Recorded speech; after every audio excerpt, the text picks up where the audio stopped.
Hello, and welcome back to Gatekeepers. In this week's episode, we're going to be discussing haunts and horror-themed environments. If you haven't already done so, please consider hitting the like button if you enjoyed tonight's content. And subscribe to the channels linked in the video description below. Without further ado, let's get into the topic. Hello, my name's Jaide, and this is my Tabletop Tavern. Welcome to the show, everyone, and with me tonight is, well, a special appearance, because he doesn't appear on here very often, Bruce Lombardo of Dick's Division. Welcome, sir. How are you? Very well. How do you do tonight, sir? I'm doing all right, hanging in there. Week's almost half over, so got a lot of work to do yet. So, yes. Also joining us tonight is going to be Conall the Cigar DM. Welcome. Hello. How are you two doing? Very well. Oh, wow. I'm happy to hear that as always. I'd like to say hello to our chatters that are already piling in here. Crafting Gamer and Mac Thompson and the others that are lurking in the background. Thank yous for joining us. And last but certainly not least of all is Shadow of Shadow and Sun. Welcome, sir. Howdy, folks. His name should be changed to Shadow and Missing Teenager at Large. I know, right? Shadow and Teen at Large. I mean, I'm not trying to be mean, but it is honest. I'm sorry, Dad. I'm a teenager. I have better things to do, being a teenager. The JROTC has kept him quite busy this year. Going for that captain rank. So I'm totally cool with that. Oh. All right. Well, are we ready for tonight's topic? Our nice, spooky, haunted environments. Absolutely. I wish I can imitate Vincent Price. Good evening. It would be amazing. Truly amazing. So, I think I to start off with, what makes a ghost, or what is a ghost story without a location for the ghost to haunt? A vampire without an abode for their final resting place, or zombies without a place to rise up from. This week, we're discussing the locations we dream up to create a sense of dread, of horror, of tension, and how we make them unique for the monsters that we place there, as well as how the environment becomes part of the challenge itself. We also have a late joiner. Welcome to the stage, Mar Hawkman. Yeah, Okay. I forgot exactly what time we were starting. Can't hear a word you're saying, bud.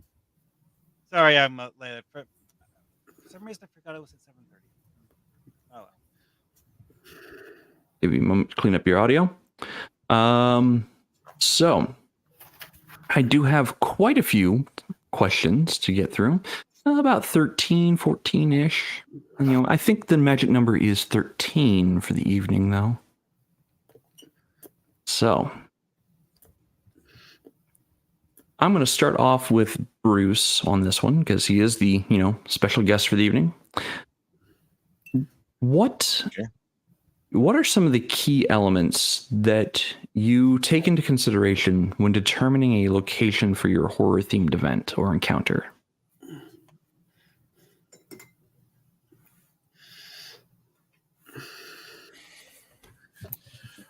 My main goal is to interpret it to the players. And so I'm going to accentuate certain things about what's going on, what are the unsettling effects of the local area. If I'm trying to get them emotionally off their level, I want them to be not quite on their heels yet, but I want them to be unstable. And so I want to focus on the things that just are a little out of place, the things that are not quite making sense. I'm going to probably focus on those things when I narrate the various events and the various setting notable items around them. So I want to make sure that whenever, like, say, if I have players that are going to investigate a ransacked apartment, and it's already been ransacked once by somebody else, and they're going there because they have an emotional interest within the apartment. Their Professor Smith, dear Professor Smith, is living there with his manservant. And when you get in there, you see that the litter box is askew. In the kitchen, there seems to be some blood in the dining area. It smells very coppery. I want to make sure that they can hear that there's barking dogs outside that are making the environment not feel like it's comfortable. I want them to be aware of the fact they're the ones that are in an area that they're really not welcome. And I want them to make with the fact that they need to do what they are doing, wrap it up quickly, and leave. Okay.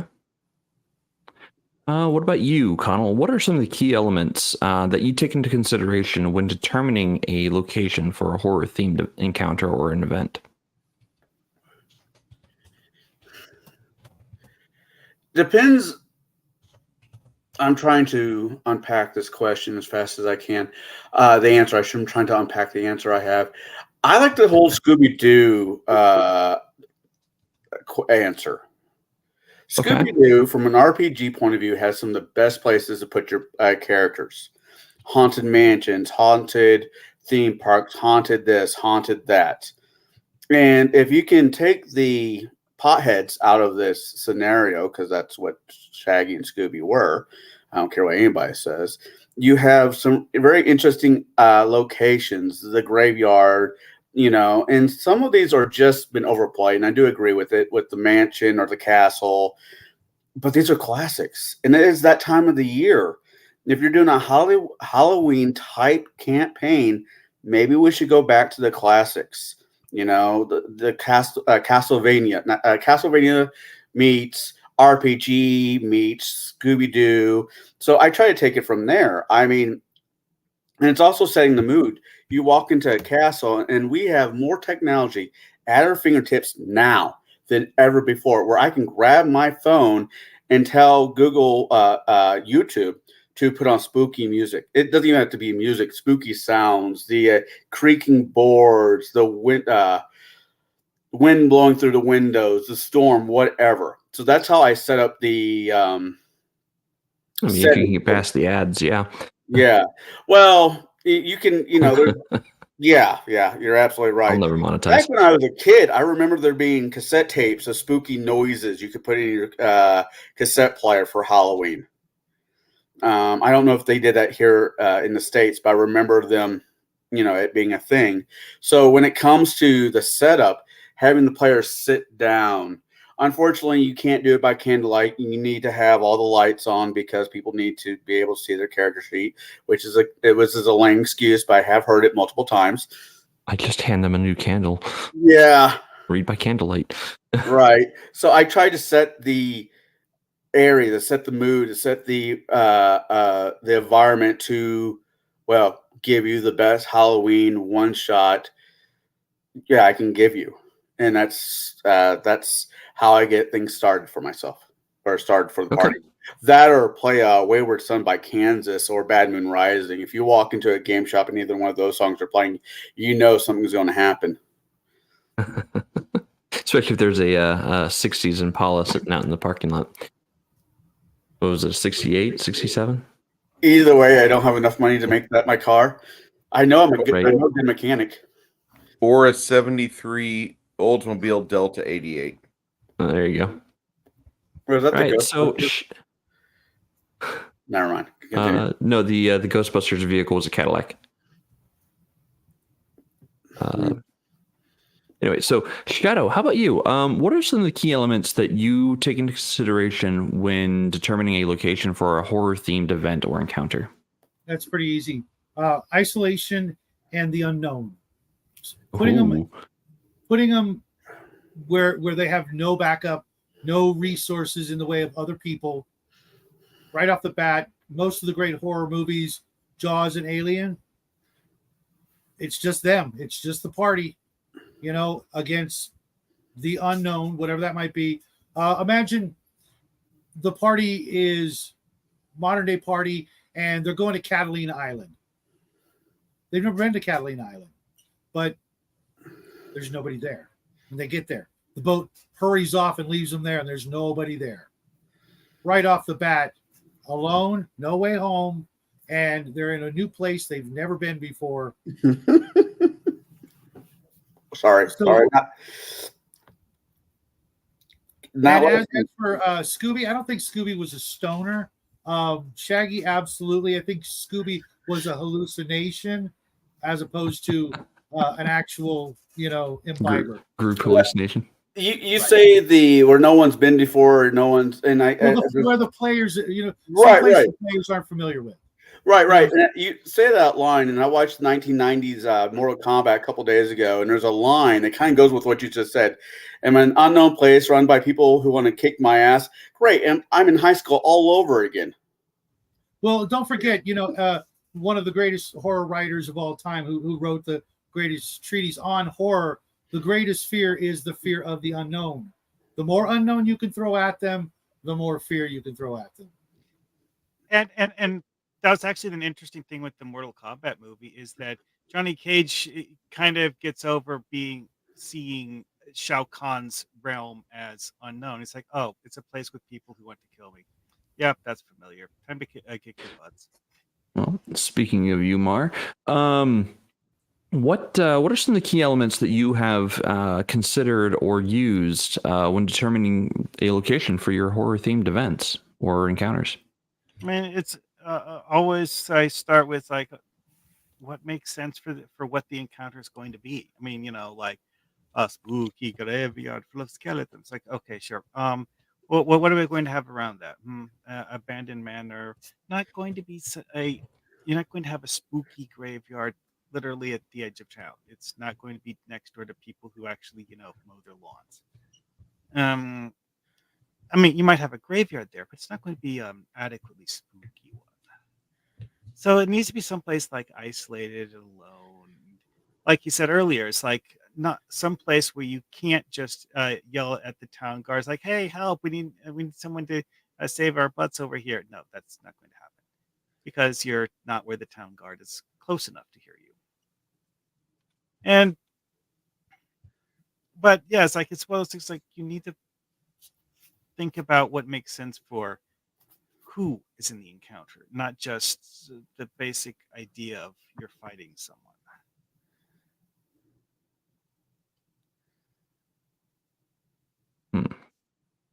Okay. So, all right. So I've got some ideas on what you consider for key theming elements. So how about we describe the techniques that you use to create an eerie atmosphere in your horror-themed locations? Shadow, I'm going to start with you on this one. What descriptive techniques, or can you walk me through some of your descriptive techniques, for your environments, for your eerie environments? Well, you start with probably lighting right off the bat, because limiting, I know this is going to sort of take away from one of the questions later on, but right off the bat, the first sense is lighting. So when you're describing things, you're going to go with lighting. Now you can go with the, it's dark and spooky, kind of traditional dungeon crawl sort of thing. You need your torches and your lanterns.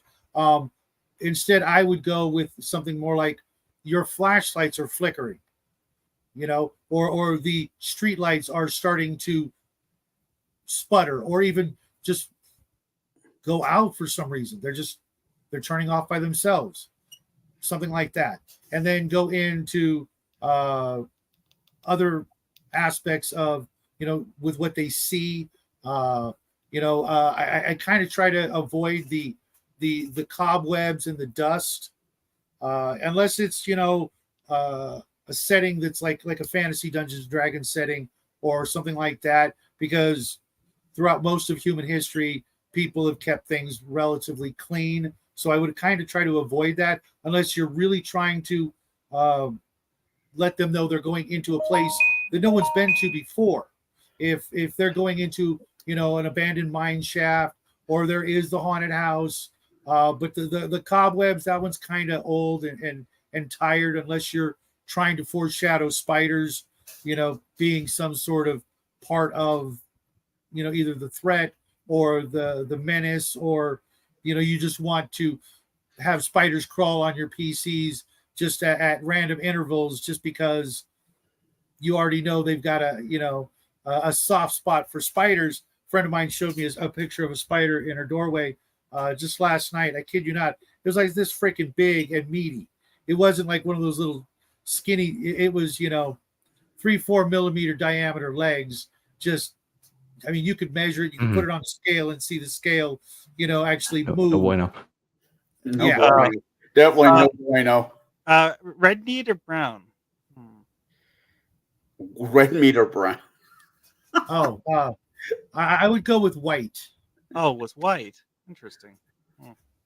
I'm pretty sure if you pulled the legs off and sucked out the meat. Well, when I said red meat, it's a kind of tarantula. It's called a red meat tarantula because it has red things on its legs. Yeah. I'm Thanks. sorry. Banana It's spider. an arachnid, and I don't care. Right. No, Do you have arachnophobia? Maybe. I also use the original translation, "Suffer not a poisoner to live," and all spiders are poisoners. Okay. Yeah, you didn't. Yeah. Anyways. You Because the get other bit day- by the wrong spider once, you generate a hatred for all of them.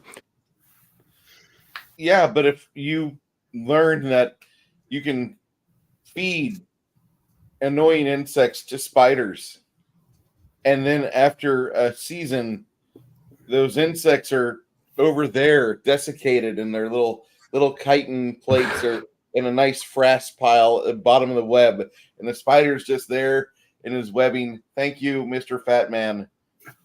It's all good. There's nothing more satisfying than coming across a black widow that's curled up in a ball because it cleaned itself after walking through the poison you laid down. Yeah.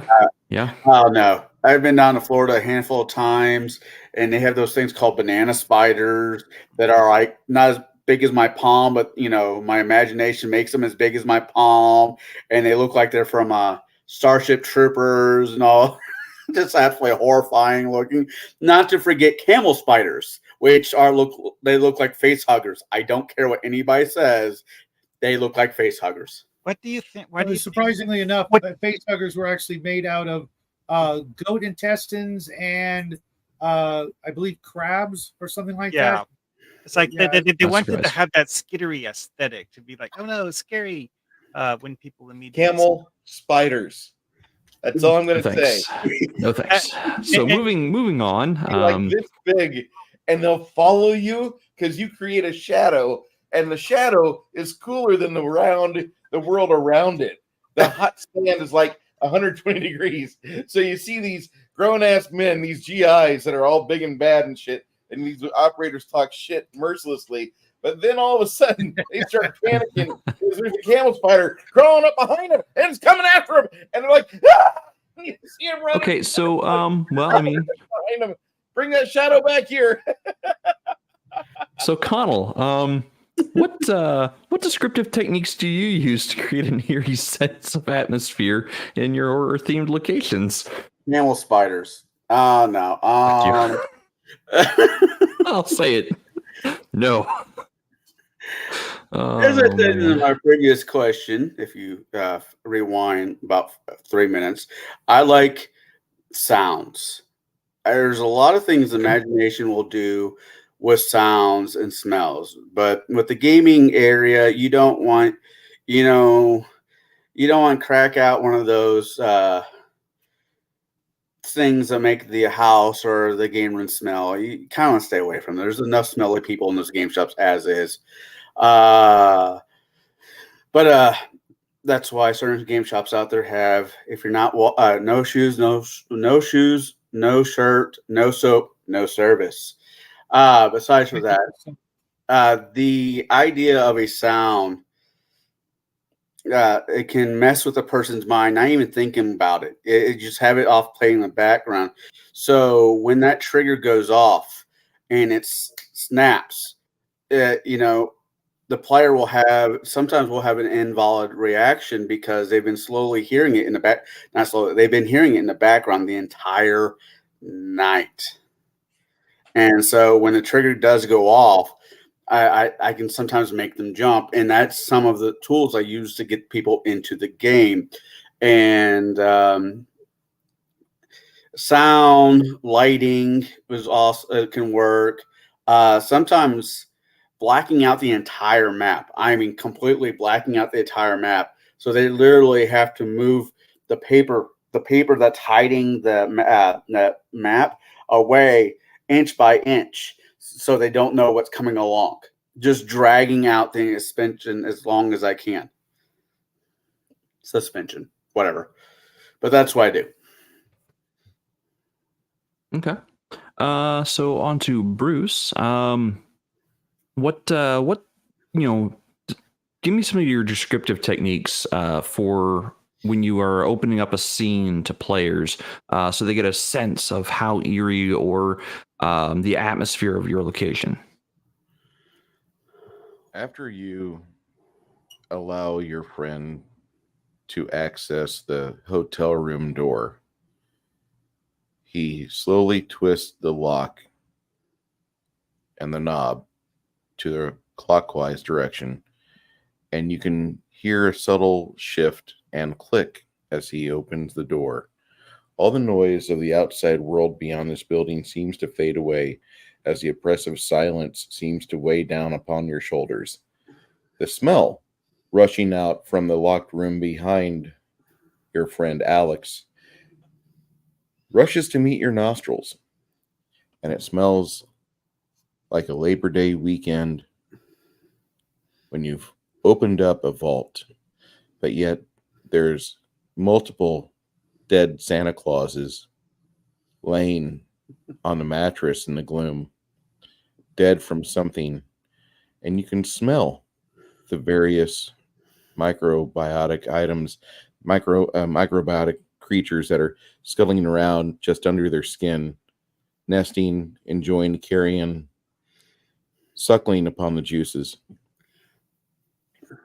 As you light your lamp so you can see into the gloom itself, there seems to be an echoing reality of the fearful thoughts that you had before the light spills within the small hotel room. Surely there is a dead corpse upon the bed. His face is frozen and quite ghastly. His jaws agape. His tongue looks like there's something suckling or nesting upon it. Maybe a couple protrusions creeping out from the bottom of his gums. His shirt seems to writhe and move for a moment. Maybe it's just the shadows of the lamp causing you some fearful misjudgment, or maybe truly he does have something crawling just underneath the dermis. Your friend, who you allowed your nephew to sit on his lap last Christmas, died here obviously right around New Year's Eve, and it has been many months since anybody has seen him. And now you can see part of his hips shift as something molts and adjusts itself under his skin. Some sort of terrible chrysalis seems to be awakening as its spring is being sprung. How's that? Yeah, that's descriptive. It definitely gives me a sense of what is happening in that room. Well done. And you invoked quite a few of the senses there. Very well done. Yeah, I've got it pictured in my mind now, as I think most of us do. Well, that's not a safety card that he's looking for. That's where the fuck did I bring that torch? Where's my alcohol? And No. damn it, woman, where did you put my suit? It's a when do I get to use this at play? Mm.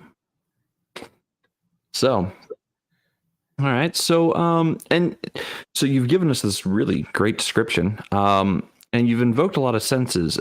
How many senses do you try to invoke in just one description? I'll go for 4. If I can Okay. get all 5, that's great. I go for 4. Okay. Well, I mean, you've done a great job with the senses that you did invoke, because you got visual, so the sight lines. You've got, I believe, there was definitely sound, the suckling sound, and the scent, and the auditor, or the smell. So yeah, you invoked quite a few of the senses there. The only one that I don't think was evoked was touch or feel. The weight upon the shoulders was the only thing I could really come up with. Okay. That's more cerebral than physical. Okay. But yeah, no, I like it. That's awesome. I like it a lot. Sorry for you, Mar, that you're gonna have to follow that act. But how do you describe some of, or what descriptive techniques do you use? And can you give us an example of how you open a scene for your players in a horror themed event? Well, start with a basic description. Like you open. Can we turn his volume up? Yeah. Okay, fine. I'll talk louder. I start with a basic description. You open the door into a dimly lit room. The only light is the flickering candlelight in the hallway behind you. You step forward into the room and you feel a slight crunch under your feet. It's not bones or anything you can see, but it feels kind of slippery somehow, even though it's not wet. And, so on like that. It's like just the specific details that you give when you do a description like that. You put in things that you want the person listening to pay attention to. Like, for example, it's like the thing I mentioned, like stepping on something. It's going to make the people listening wonder, what did you just step in? And, okay. It's also a good way to like set up the plot, though, is because you mention things that you want to come back to later, because have a floor that's covered with something that makes crunching noises when someone steps on it. On one hand, it gives you the impression that the door hasn't been opened for quite a while, and you're the only person who's been in here for quite a while. But it also makes you wonder, okay, so what has been here that wasn't human?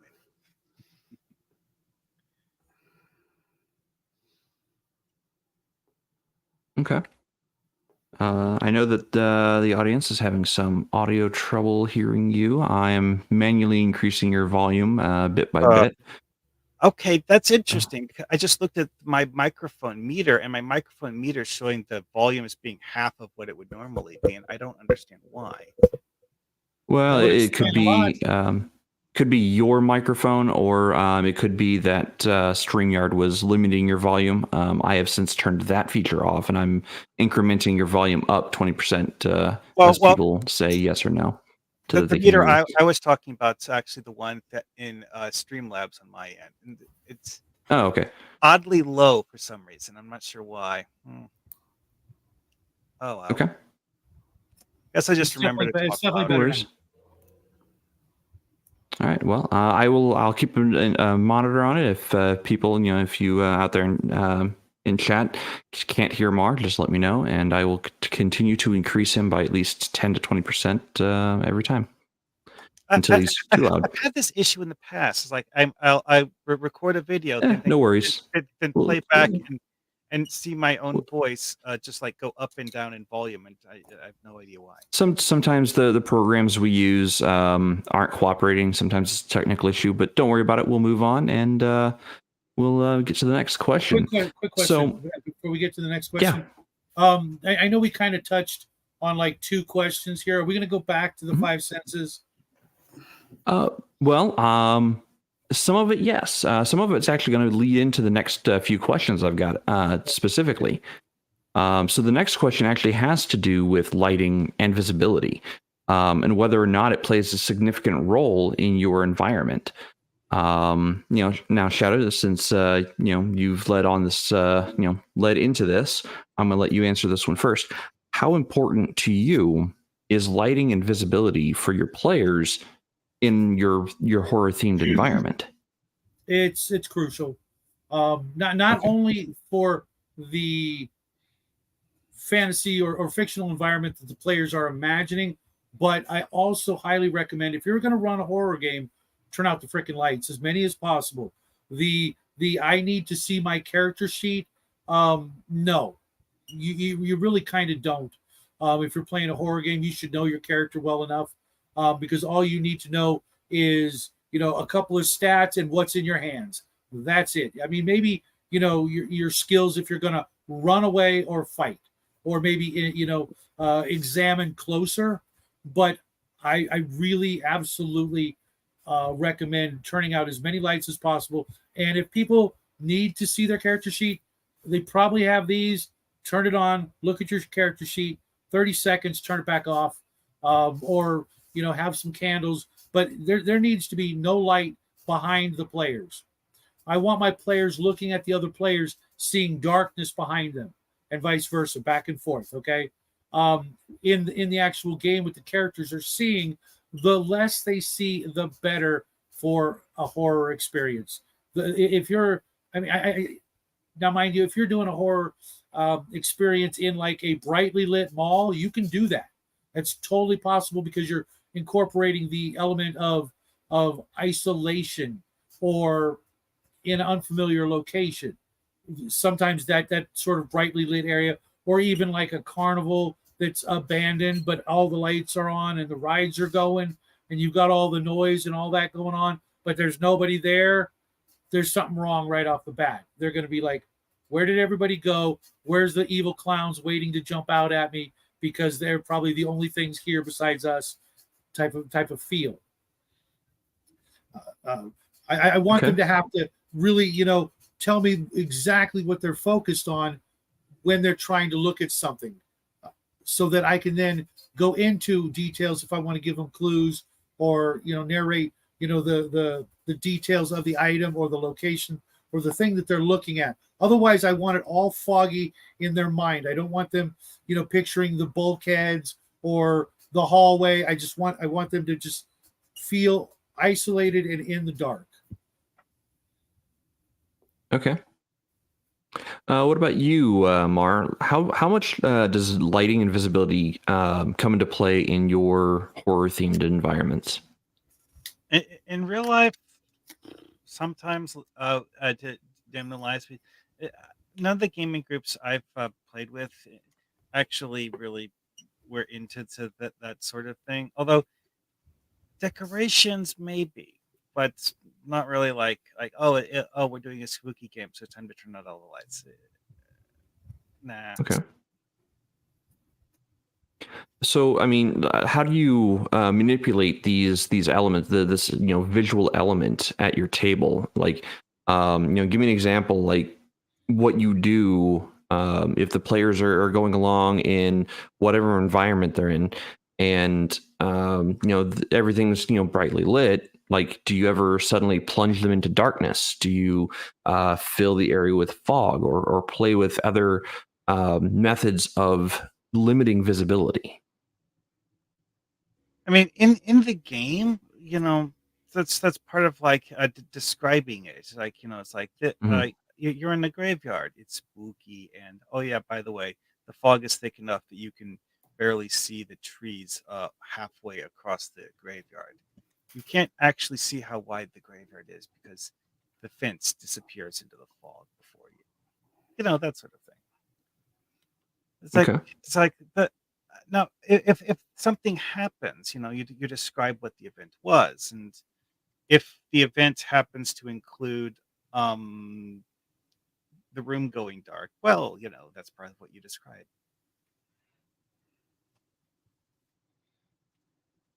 Okay. So Bruce, how about you? Does lighting and visibility play a significant role in your scenes during a horror-themed event or encounter? It's very difficult when you're running a over the web BTT or StreamYard assisted style event and you're trying to run horror. It's very hard to do that. You have to have near total mastery of the weather and the conditions to provide accurate internet transfer data. I need to have everybody tuning in. I need to be the most important thing to that person that's involved with the game right now. I can't have them worried about like what's going on in the next room or have their wife watching some miserable fucking streaming service. I can't have I've got to have them in an isolation booth. When I'm able to control my environment where my players are here at the table that I'm at, and that might make it sound like I'm a megalomaniac, but when you run these type of games, you want to be a megalomaniac because you want to have total control over the various environmental conditions. I prefer to have, if I can, I'll get some Coleman lanterns and I'll have them be the light sourcing for this. I won't be using, if it's a horror themed game, it's theater of the mind. I might be drawing out, just sketching out the room and letting people see what the room looks like. I'll be giving them like small descriptions. If I can, I'll be doing props beforehand so they can get an idea of what they're looking at. Laptops, tablets, forbidden. I don't give a shit. I don't care. If I'm running a horror game, I need you invested. I invested. Why did you not invest? If you're not willing to invest your time and attention in a horror game, then get out. Seriously, that's all you get. So you have to have the mood lighting down quite, a bit, like with this lamp that's to my left. I need that level of light or much less. I need to have white light just secured. None of that. Preferably dim lamps around the room, enough to where we can see what we're writing, see the dice, and that's about it. I don't want to have big fluorescent bulbs humming, crackling above us. I want old style, 40-watt bulbs. That'd be perfect. And I think that would be the easiest way for me to help control the mood and the tempo. And then when I do my audio delivery, I try not to speak nearly as fast. I want to make more deliberate enunciation. And I want to make sure that whenever I say anything, the words that fall out of my mouth have weight. So I'm not spitting out 70 words a minute. I want to go for about 45 or 40. Okay. So Conall, to you, how much does lighting and visibility play a role in your horror themed environments? It really depends on a couple things. One, is this a house game? Am I playing at your house? Am I at wherever apartment? Or is this a game at a shop? Because this is really two different questions. I can dim the light or turn off the lights and have candles or your projector light going at your place. I can do that. Game shops, depending on the game shops, no, not really for legal issues. But there's ways around it. When I was working in Missouri, as I've yet to talk to my current boss into do it, the shop bought a fog machine. And I couldn't turn off the lights. I just legally could not turn off the lights. I went round and round with the shop owner about it. It's like, what if I dimmed it? What if I do this? The answer was just no. It's their shop, their rules. I had to live with it. But he let me plug in a fog machine, and I had it where the fog was coming down a flight of stairs into the room. So it kind of gave at least some kind of feel to it. I hung up some Halloween Christmas lights, but you know what I'm talking about. Halloween lights. I'm like, if I must have light in this room, there's got to be a way around this. And, I went over to, Not Goodwill. Yeah, I went to Goodwill and I got everything I could and just decked it out. The shop paid for it, so it didn't come out of my pocket. And every once in a while, I'll get a thank you for it every so often. But lighting is key. I don't disagree with anything that anybody in this panel says, but it's a really 2-point question or answer for me when it comes to shop versus home. Yes, they want lights on at the shop because of fire hazards or whatever reasons. If lights must be on, then I'm going to change where the lights are coming from. If it's at somebody's house, then each and every one of you guys answered the question as best as anybody can. You turn off the lights, you go buy some beeswax candles. Don't be a cheap ass. Don't get that soy one. I'm talking about honest to God beeswax, or the lantern that Bruce was talking about, and you pour into Coleman. This holiday happens once a year. And just because it's a kid's holiday doesn't mean it has to be a kid's holiday for people in this hobby. There is 1,000,001 different things you could do to your basement, wherever you're hosting, that will spark the imagination, drive the players even further into the land of the mist. And if the best you can do is a few Halloween lights and a fog machine, hey, it's better than sitting there with the lights on and your thumb up your ass. So and I'm going to go ahead and throw my 2 cents in on this one as well. So when I am running a game, yeah, I've got dimmable lights here in the tavern. And that's because I have a projector that sits right about the middle of the room, projecting my map, for any type of encounter maps, down onto the table, onto a pillowcase, a white pillowcase with cardboard in it, so that it's a nice flat map area. That's how I project my maps, or run my maps. Is just, I find it easier that way because I'm controlling everything from a PC screen on my end. I can manipulate everything within the VTT that way. I do run a VTT while at my own table in person, because it's just easier for me to throw the map onto the screen than sit there and draw a new map, erase, new map, erase. I already have everything pre-prepared. But as far as lighting and visuals in the game go, I use lighting to my advantage. Now, there are races in D&D or even some of the sci-fi games that get around the whole darkness aspect, but they can't normally get around dense fog. Or sometimes they can't get around some other kind of magical or technological effect that is screwing with visibility, especially when it comes to, my haunts, my medieval or fantasy haunts. They typically mess with lighting, even the supernatural lighting, because they are in fact themselves supernatural. So a dense fog that most times the character might be able to see through with a spell. Well, it's a magical fog. It's not just a fog bank. It's magical fog, and it limits your visibility down. That should give you a sense right there that you are dealing with something supernatural. That's one of the things. One of the tools I use is to be able to mess with players' expectations of what their race is capable of doing, because something even a greater supernatural effect is at play. And now they have to be wondering, well, what else can they do to my normal attributes as a character? I wish, especially in shops, I wish there's a way I can make the lights flicker.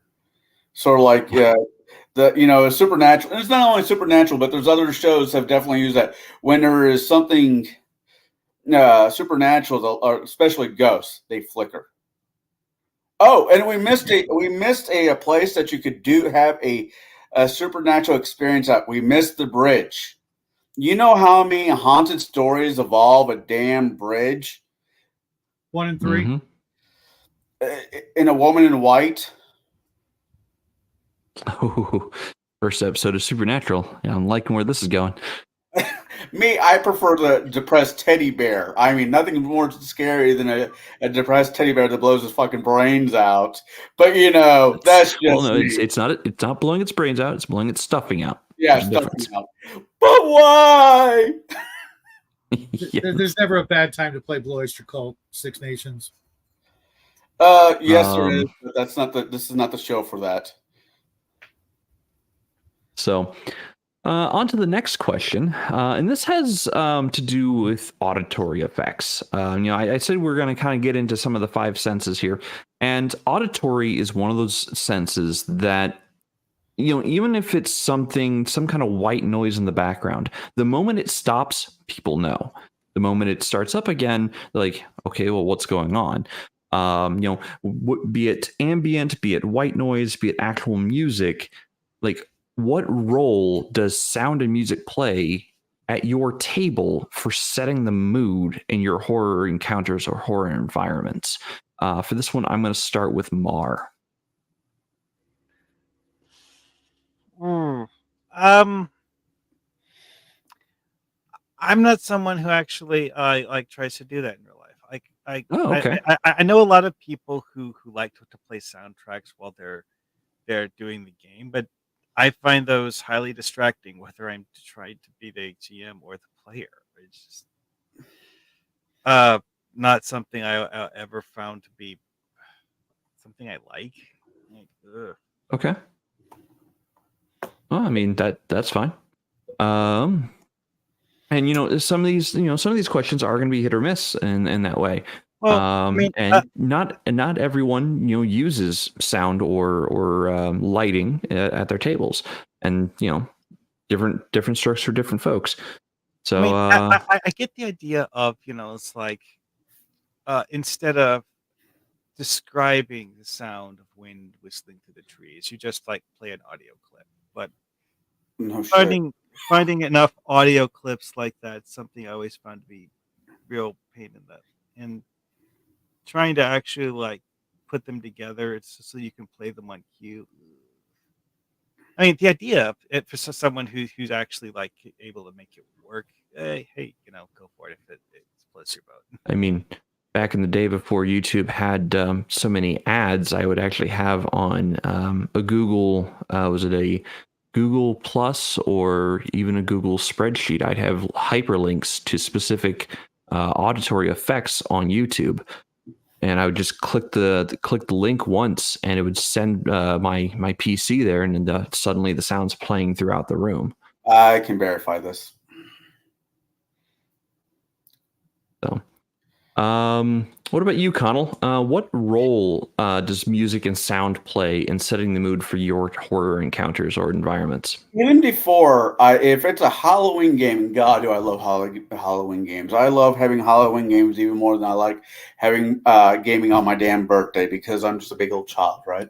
Halloween games start before you get into the shop or somebody's house. It's a mindset. It is, how am I going to have fun with the players you have?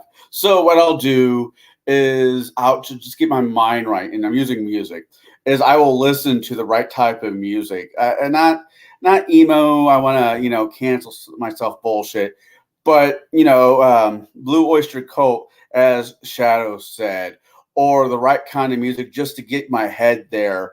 Morning Rituals version of a Bad Moon Rising, or there's a and that's how I get my head there. Then when I get to the shop, I'm still cranking out whatever music is there. Like I said earlier, with the Wayward Sons or whatever, just Hail to the King or whatever song, Hail to the Mountain King, as I should say, or just to keep my headspace there. Then when they start coming through, I'll turn off the music. I won't turn off the music.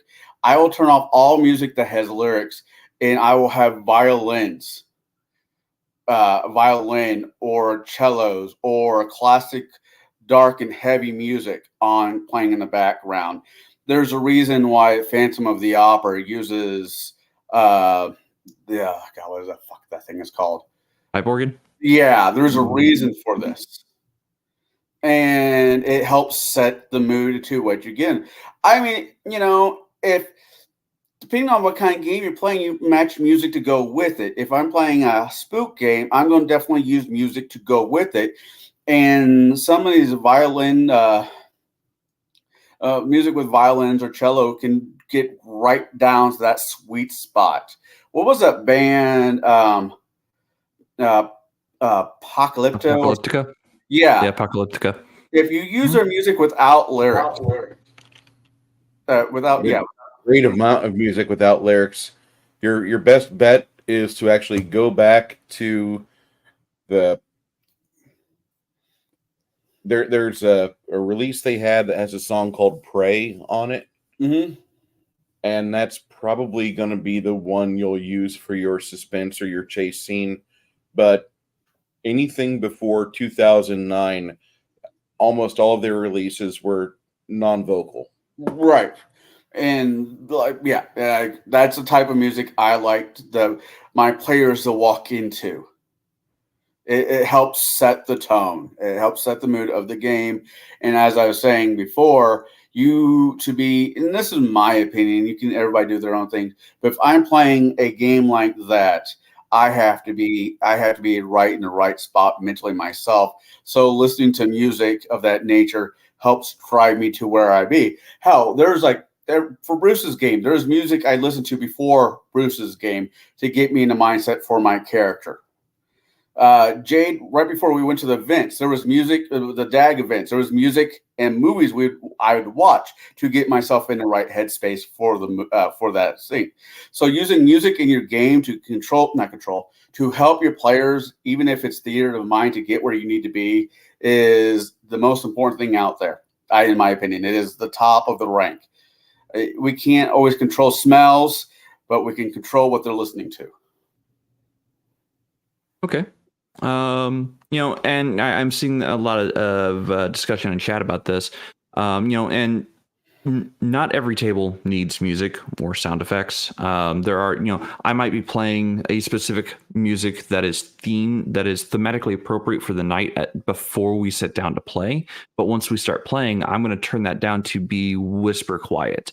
And then I'm going to put on actually something else in the background instead of music. I'm going to be putting on ambient sound effects, rattling chains, whispering wind, whatever the case might be, to set the theme for the actual environment they're in. But Shadow, what about you? What role does sound or music play in setting the mood for your horror encounters or environments? It can be pretty crucial. It depends on the audience.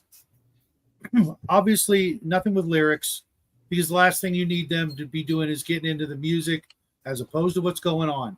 The more subtle it is, the more obscure and kind of hard to follow, the better. If you can find tracks, Jackie found like an 8-hour piece of music with sound effects that he found on YouTube or something for our game. It was a 2-night game. We played 2 nights in a row, and we had no idea what was coming. It was just mostly, pipe organ, keyboards, things like that. No drums, no guitars, just real subtle, real in the background, with random sound effects that just got us into the mood. But it's got to be, it can't be a distraction of any sort whatsoever. Otherwise, you lose it. Trying to put on the Conan soundtrack during a game, if you've got a lot of fans of that, you've just lost the game, or at least the immersion until that's over. So keep it subtle, keep it simple, and keep it as far in the background as possible, or don't use it at all, because there are some people that it just won't work with. There'll be people who will be like paying more attention to that, especially if the game's not pretty fast paced. If you've got like 6-8 people in the game, they're going to drift off and start paying more attention to the music. If they've got to wait 25 minutes before it's their turn to even speak, I wouldn't recommend it at all. Keep them in the dark. Keep them, actually listening for things that aren't there. Conall, you wanted to add something? Yeah. There is an old opera song that's been played in a lot of horror movies. Something Fortuna. Oh Fortuna. Oh Fortuna, which is actually a monk drinking song. It's not the Antichrist that showed up, but the way they have abused this song over movies and whatnot has a really... It does have a haunting tension to it. Right before the big bad shows up, you walk into a room that has lines of men with robes on. you slowly, as the characters are getting closer and closer to that door, you slowly crank up that volume until right when they open the door, boom, it's right there. It's in their face. And I'm not criticizing anybody in chat who watches later on or now. There is thousands of people who've never heard this song, who have no idea what this song is because one reason or the other, and I'm not going to make fun of nobody over people, but this song should have this song is amazing for your it's part of the Camina Burina, I believe. Yes. Yeah.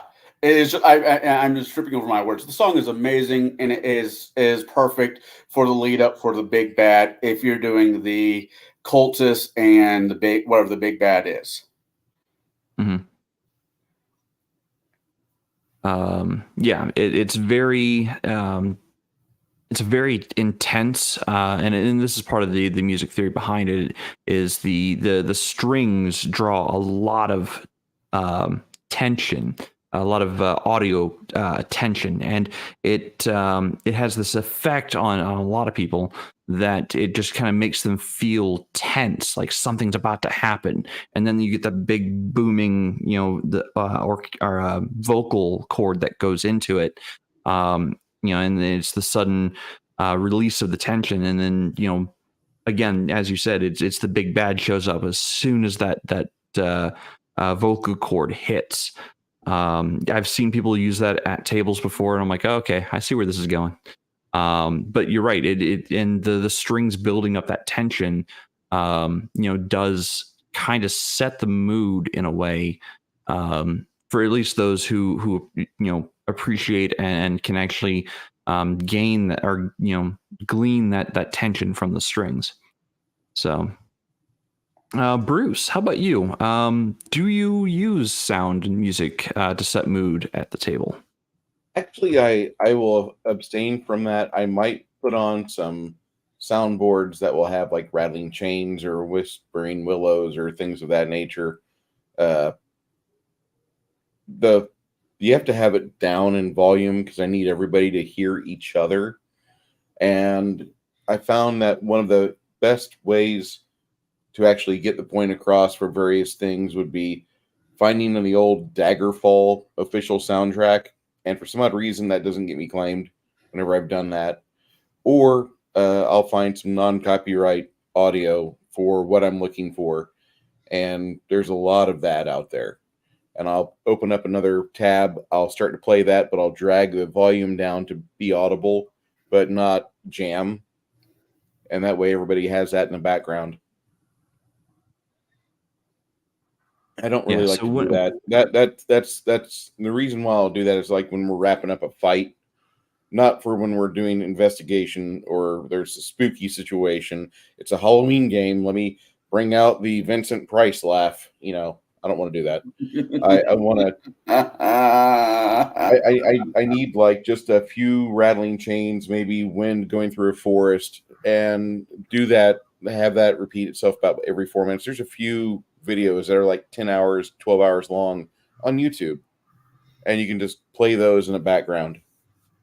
And I've had Tabletop Audio is another site you can go to for that. Yep. I really wish the Quake soundtrack from 1997 was copyright free, because there's quite a few tracks on there that are just very evoking. They have like water dropping in the background.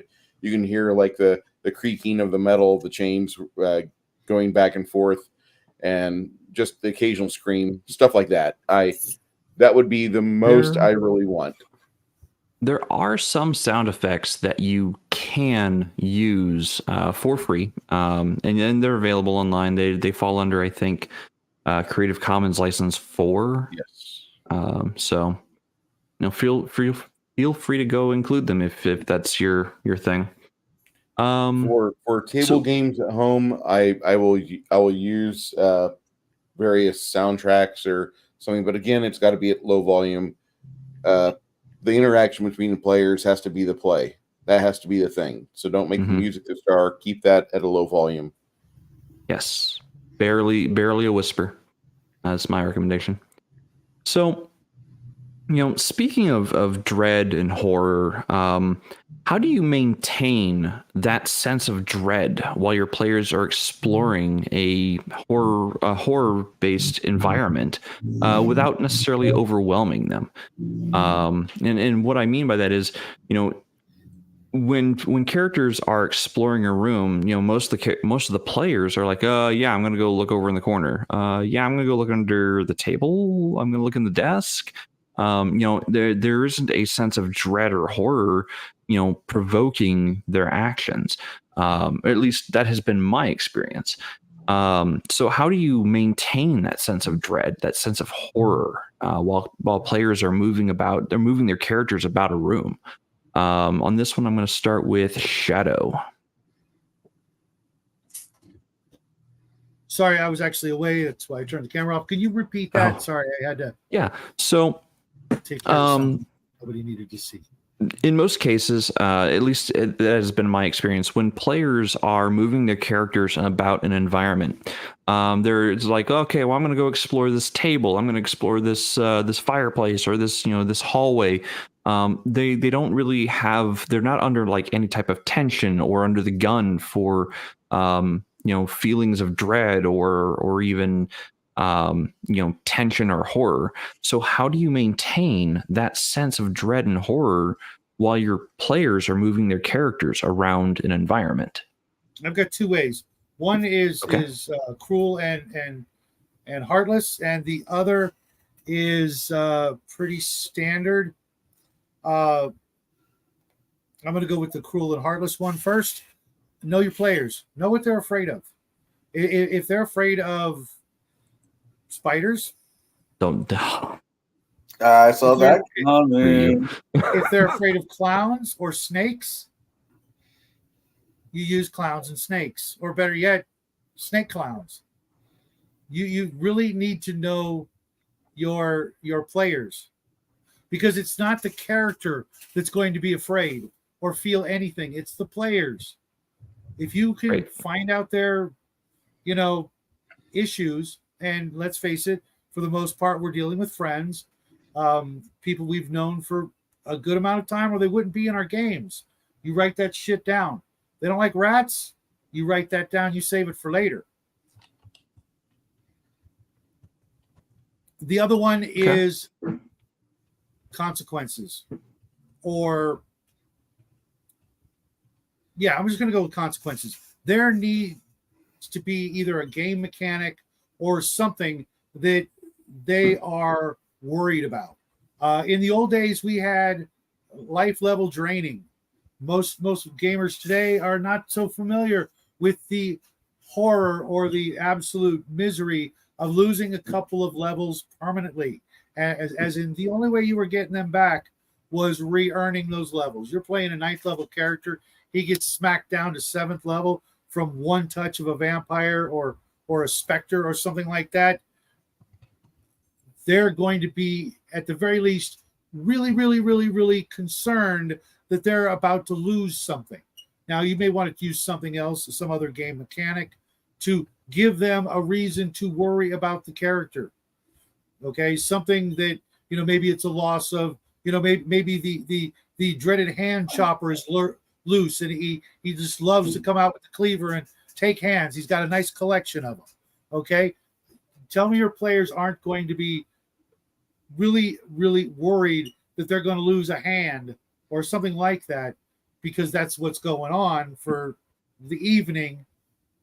I can't tell you how many players have retired a character because of a loss of a hand or an eye, because of the permanent disadvantage they're going to have.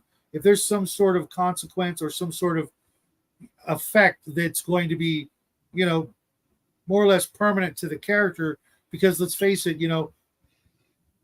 when the game's over, we're not very likely to get these sort of Max Liao riding his bike home, afraid of the giant ants reaction from our players when they're driving home.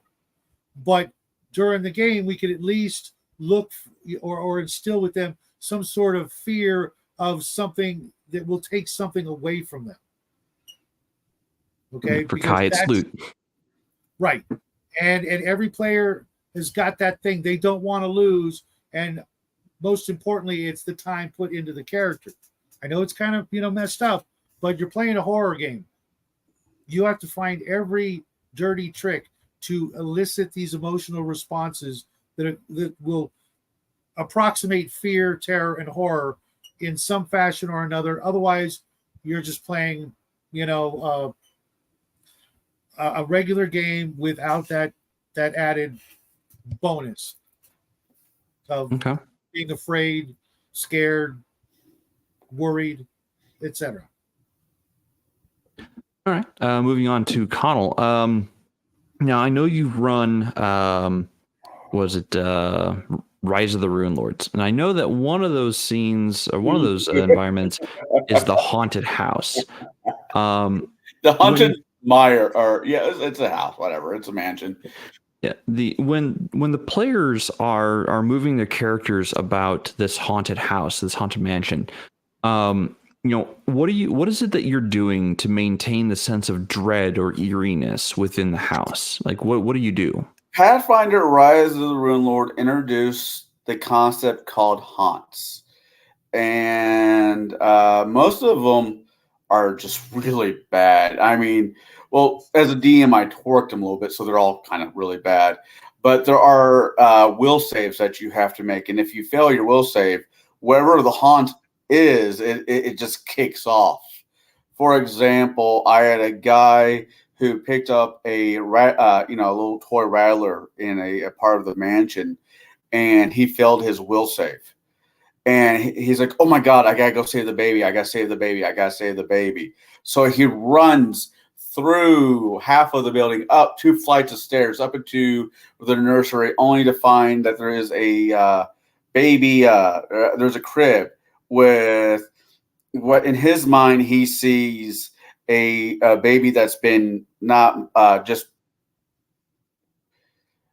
I don't know what the right way to put this, that's been died and left alone. So it's like all barely skin and little bitty bones. And because of this, he's like, life is not worth living. So he grabs that baby rattle, and he's trying to exit character's life with it. Or there's a couple other ones. You bring this up. Somebody said earlier in chat, don't make it Disneyland theme ride. Why not use the haunted mansion? Are you getting smaller, or is the room getting taller type feel to it? Yes, it's kind of hokey, but there is enough haunt spells they could use with haunt that makes the person think that went from medium sized to small. And not knowing where these haunts are going to kick off, Bruce, you got a trap chest that turns a person's from male to female or female to male. So don't you shake your head at me. Having them not know what's next and which items in this house or whatever else I uses are triggers for these haunts. It has a heavy abjuration vibe to it. More importantly, you're seeing platinum filigree on the edging of the chest, and you're looking at this thing, and the more you look at it, the longer your nose is getting, and you're doing things like this. But using these haunts, having a few of the haunts go off, and the players are like, "Oh shit, I don't know what's going to happen next. I don't know what a trigger is going to be." Psychologically, will wreck the party harder than you cutting off somebody's hand, a player's hand, and having them run to the front door. Oh my God, I have to get out, and the door is no longer there. The windows are no longer there because they failed a haunt, and it's a delusion spell. The only problem I have with this is if you have a paladin, it makes it 10 times harder for the haunts to kick off. So fuck you, paladins. I want to terrify these players. Yeah, but I mean, I think that's one of the redeeming factors about the characters being a paladin is they're not as likely to fall for the haunts. Yeah, and I think that's the whole point. Running a paladin through a Halloween themed game anyway, you'd be giving the players characters that have a maximum of like a 13 in their stats. Right, Maybe the a paladin's the 15. one who goes and looks for the player characters when they don't when they don't return after like 5 Yeah. weeks. Yeah, I don't need Freds in my Scooby-Doo cartoon. I need Thelma, Daphne, Shaggy, and Scooby. Fred can go sit at home and play with his own traps. So what about you, Mar? How do you, when you're creating a player area and an environment for the characters to be in and explore, how do you maintain a sense of dread or tension at your table?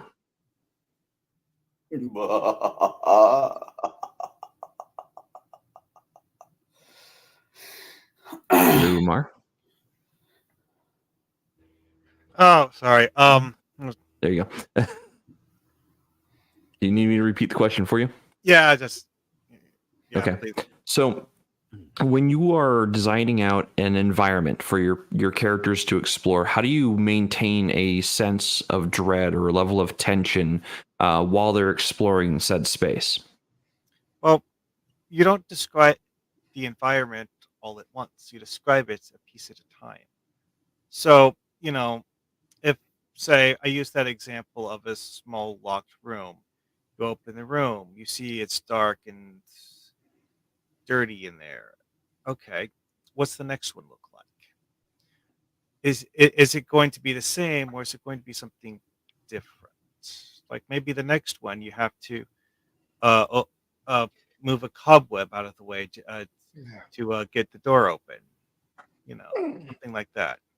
It's like it's about giving the players something to think about as they're exploring the environment. Like, um, if you want to uh, put in a hint that say there are snake men who are the real leaders of the cult, you could put in little descriptions of tracks on the floor where the floor looks like it's been smudged instead of stepped on, or something like that, so that the players are like, wait a second, that's not a human footprint. What was coming through here? And that sort of thing. But you don't just tell them that you see that once. You do that several times so that they're like, oh, it's that again. And it doesn't necessarily make them like scared, but it does give them a little something to um, question whether they actually want their character to go down there. It's like, so if it really is Snake Man, am I going to get a fireball to the face as soon as I open the door? Yeah. Okay. And finally, let's see here, Bruce. When your characters are exploring an environment and it's meant to be horror themed or dreadful in some way, how do you maintain that level of tension and dread while your characters are moving about and exploring and looking for things? Don't let up on the intensity. Keep your elbow pushing down on their head, metaphorically in game, to keep them focused and keep them confined within one area until they've finished whatever instanced activity they're trying to do, and then let them up, let them get out of the pool, let them worry about whatever you're going to do them next. But the easiest way to ascertain that mindset is you're exploring this hotel room, you're trying to figure out what's going on, and as you're watching the corpse shift as something is scampering underneath this Santa Claus's red pant leg up to his stomach, you can hear skittering and other items going like that in your mind and audibly in the vents of the hotel room all around you. And you hear maybe 7 floors or 7 rooms away, you hear a terrified woman shriek about the same time that you see a pair of appendages start to come out from the cloth and unfurl itself from the dead Santa. You can hear all that's going on. What are you doing? And then just drop that on your players and let them go. Just let them just shit their pants. Okay. We do have a follow-up question to this from chat. How do you prevent combat from breaking that sense of tension in your environment? Give them a abnormally high reflex save, because something that they as a player are scared of, and I don't care if your character you're playing is I'm a 7-year bud survivor, I've got a shoulder board of medals, and I'm tested 3 times, I had 3 tours of duty. Okay, and you've also got arthritis and 40% on your VA disability. So I need you to make me a 37 reflex save, as something that scares the shit out of you is becoming very visible, and you need to roll me a natural fucking 20, or otherwise you trying to draw a weapon, you're going to fumble it to the ground, closer to the spider thing getting ready to scamper up out of Grandpa's belly. Go ahead. Try to reach for that. Well, that 8-legged thing could bounce on your face. Okay. What about you, Conall? How do you prevent combat from breaking that sense of tension, especially in like something like Rise of the Rune Lords? There is no combat. Oh, there's just no combat there. There's a few aspects in there that it could be combat, but the entire time, most of the time, the players are just trying to keep the other players from not killing them, not exiting the game themselves, or being paralyzed with fear or desperation. There's very little combat. I mean, there is some in the manner, but not a whole lot. And Okay.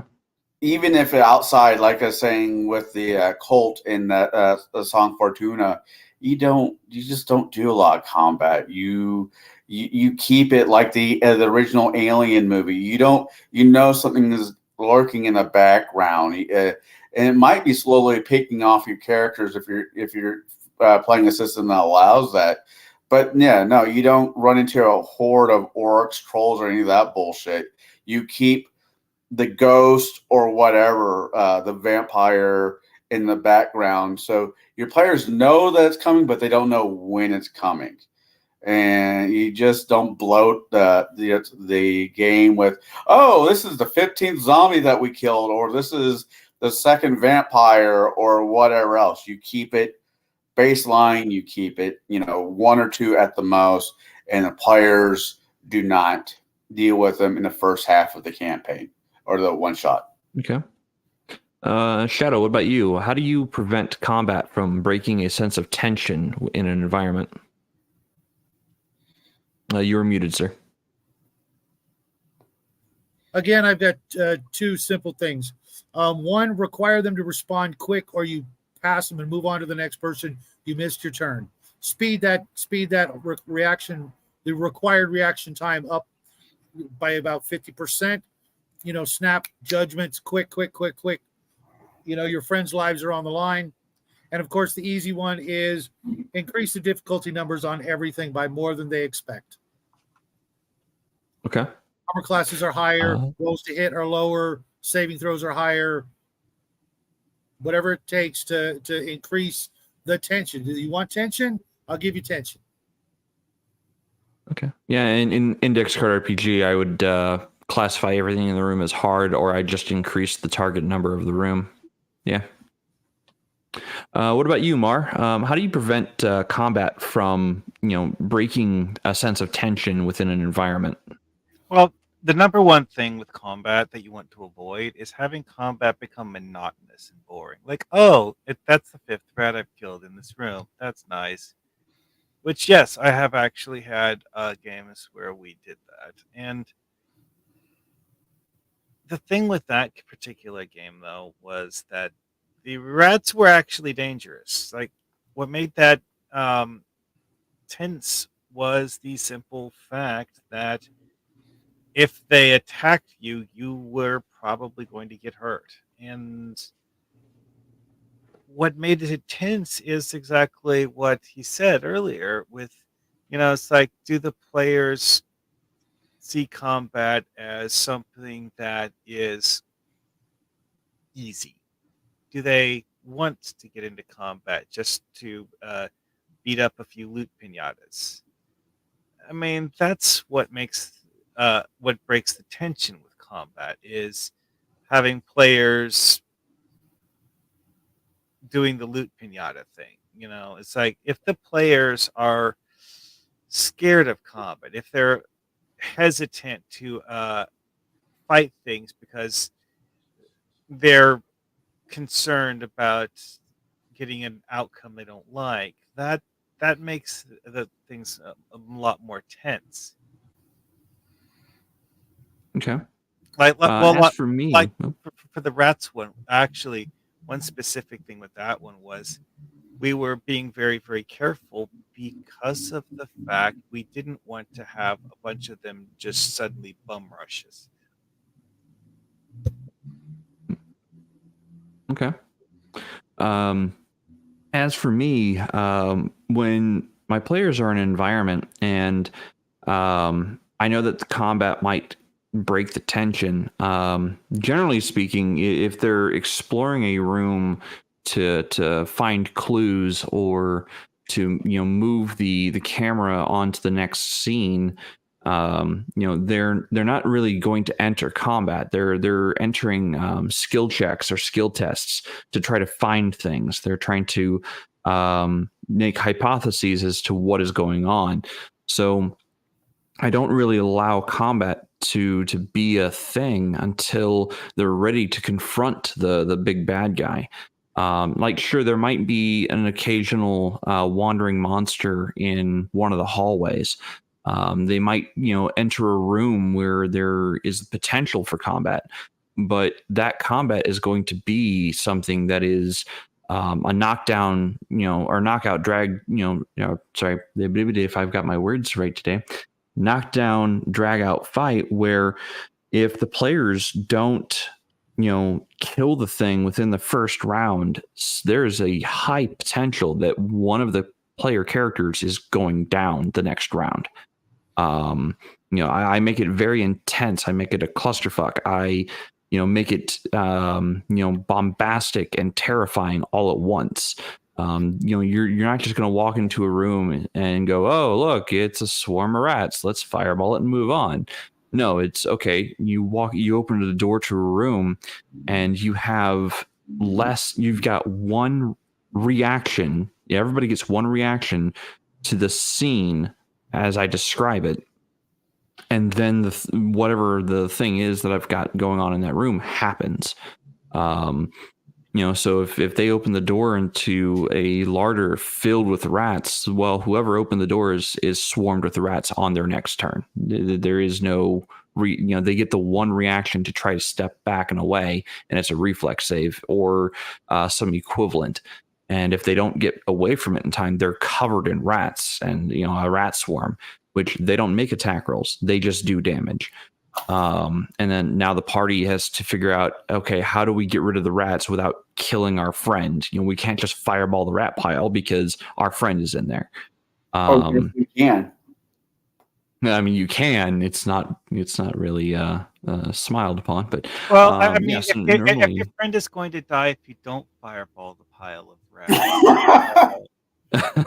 But but like that right there's the point of how do you prevent the combat from detracting from the tension. And your responses, while comedic, that's I believe that is the point of the question, is how do you prevent that from becoming a laughable moment, and keeping that tension high. And that's not rolling to attack. That's doing just straight damage. There is no roll to defend. There's no roll to, for the enemy to attack. It's just damage. That's it.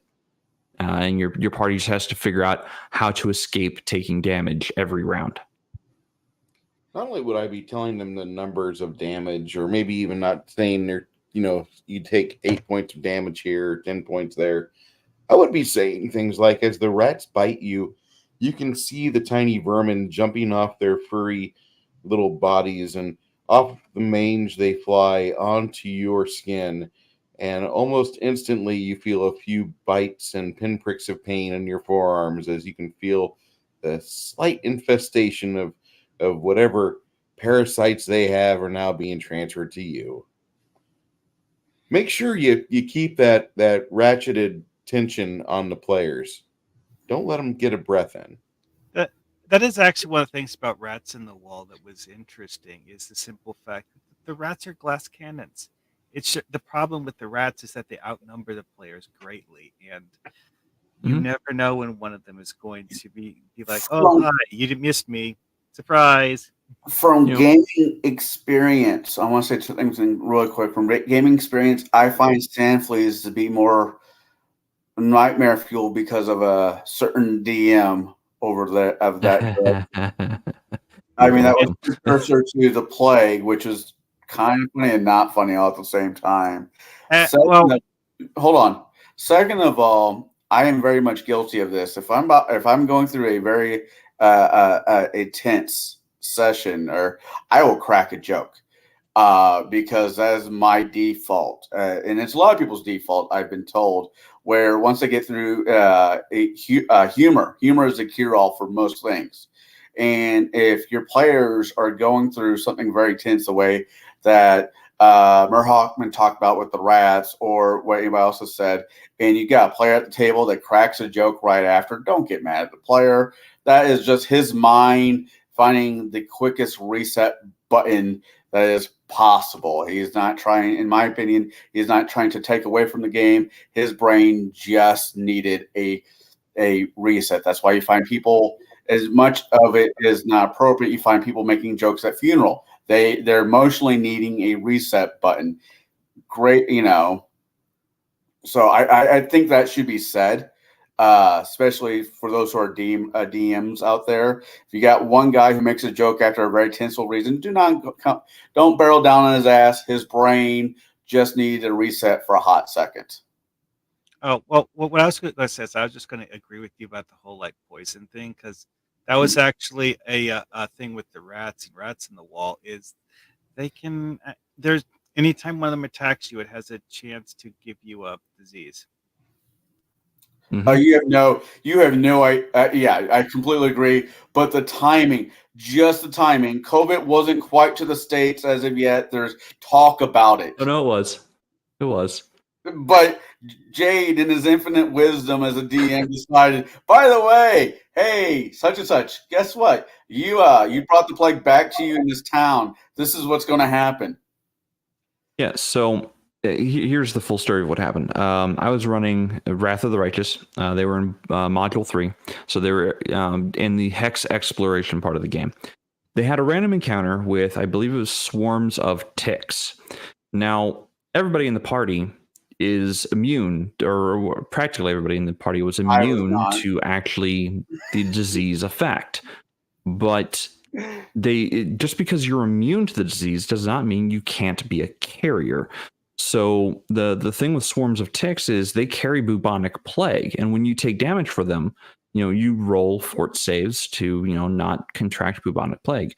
Well, people had rolled low, and they didn't know what plague it was, because they're like, oh, well, I'm immune to disease anyway, so it doesn't matter.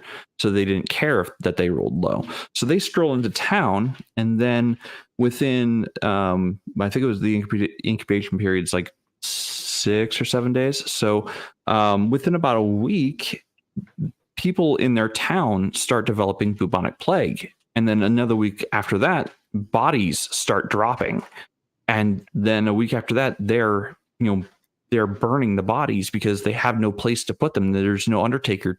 There's not enough undertakers to bury them. So, and this was during 2020, over the course of summer, I think it was, or maybe it was 2021 in summer. And, yeah, sure, everyone's like, oh, well, that's a horrible thing to do, during COVID. I'm like, no, screw that. It's the right thing to do. Take better precautions. But no, so the sense of dread didn't hit until they returned to town the next week, to a town that was dying.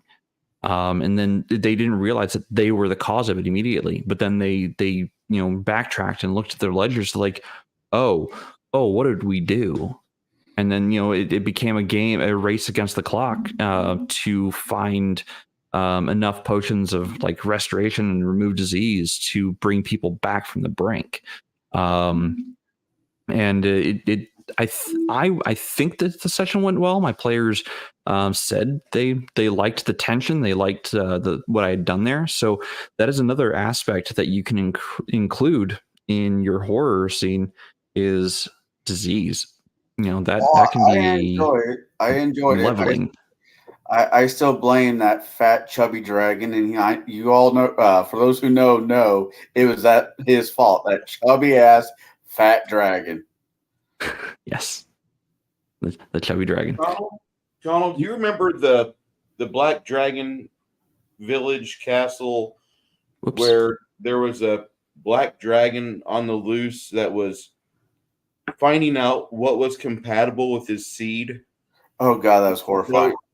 So everything was part dragon, part black dragon. You guys went through that like a year and a half, 2 years ago. Yeah, I remember. I definitely remember. Yeah, because I brought that up because somebody asked, "How's that?" Janet asked, "How that possible?" And I said, "I don't know where it came out in 3.5 or 3.0. 3.0. What one? 3.0.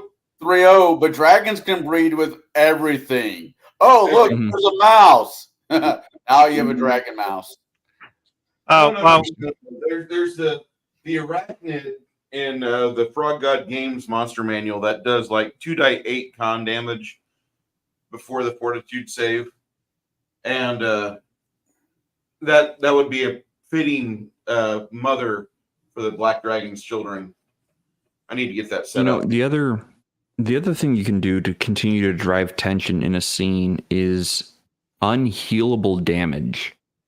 Damage that just doesn't seem to be able to be healed, whether because it's the environment that's preventing the healing from happening, or it's the wound itself that was made by something that doesn't allow it to heal properly. Yes, Shadow.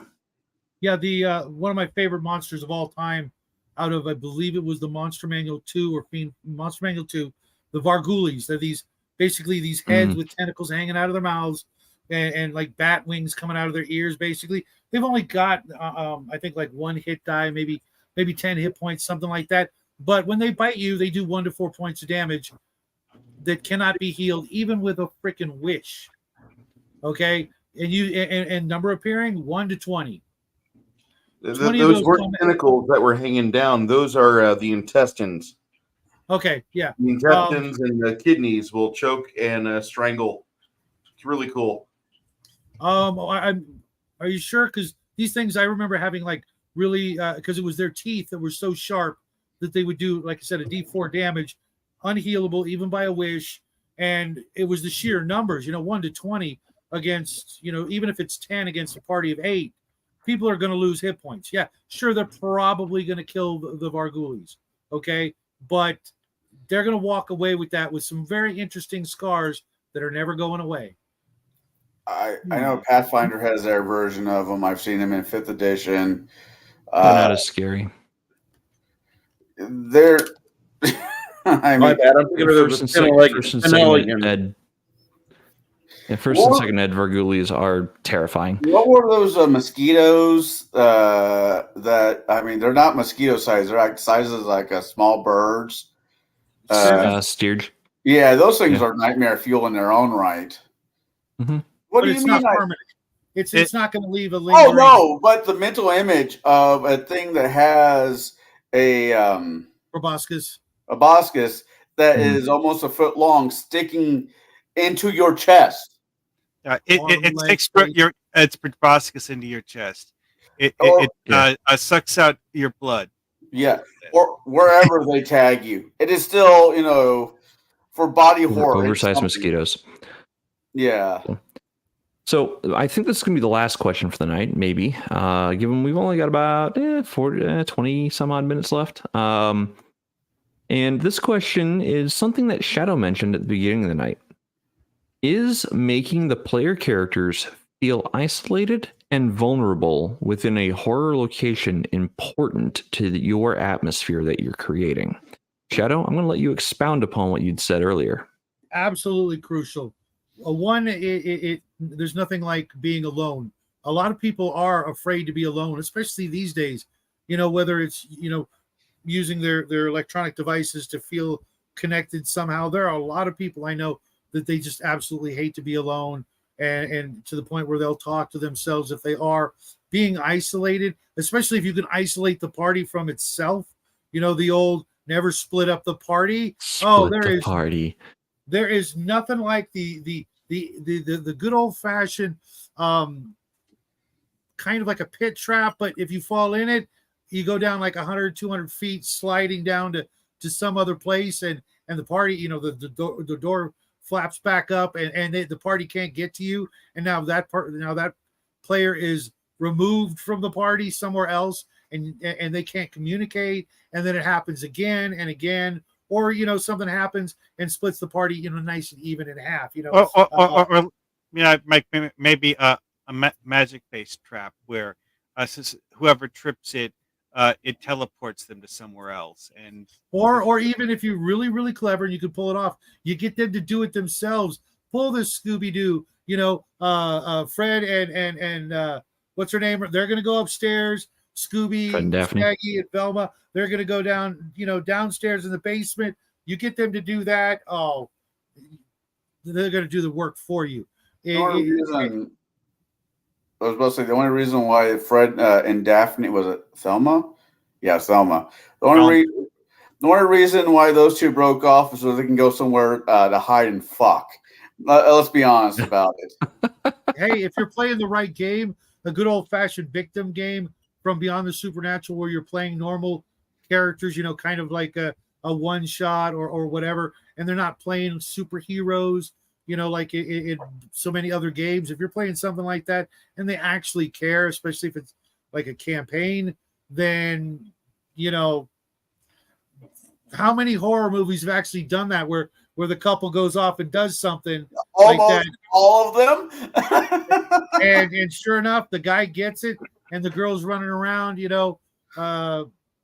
screaming her head off because her boyfriend or boyfriend of the evening has just been skewered by a coat hanger or a scythe or whatever, a butcher knife. Isolation is one of your best tools to really instill those feelings. I mean, depends on what part of the act that they get murdered on. I mean, the guy is going out with a happy ending. Well, yes, Betrayal, the board game. I see that there, Bruce. That thing I mentioned earlier with Rats in the Walls, part of that was actually the whole, it's like, oh, you're outnumbered. By the way, you can't get help. Sorry.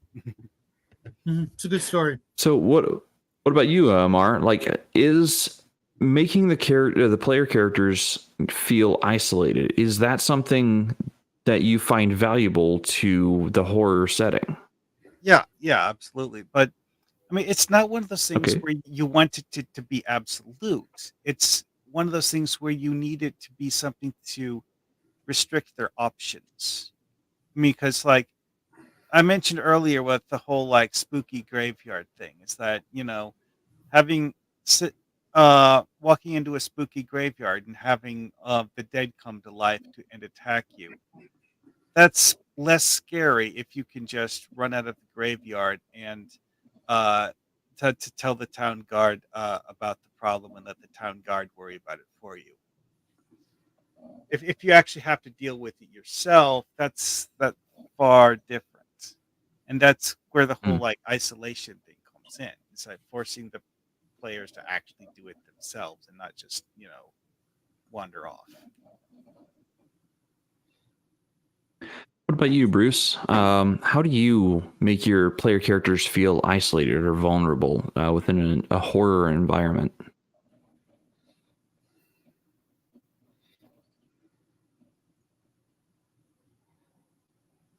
He may have gotten up. Okay. I will come back to Bruce. Sorry So about that. Conall I had then. to go run and grab. What did you ask? I'm sorry. So my question to you was, is making your player characters feel isolated and vulnerable in a horror location important to you?